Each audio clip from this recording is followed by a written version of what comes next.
take a look at this example. Now we have two current sources. As you can see, both of them are pushing the current in opposite directions. So it means we have to subtract.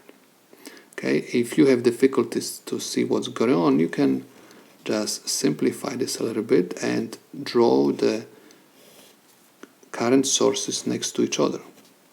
Okay, if it makes your understanding better and it looks simpler for you, you can always do something like that, because this is exactly the same circuit. This is RL, this is my I2, and this is my I1. Okay, so I always look at the stronger current source. So I1 is stronger than I2. So it means I have to subtract these two currents. So I can say that I total, or we can say IL, is equal I1 minus I2. I1 is equal 4 amps minus 3 amps. Okay, 4 amps minus 3 amps gives me 1 amp.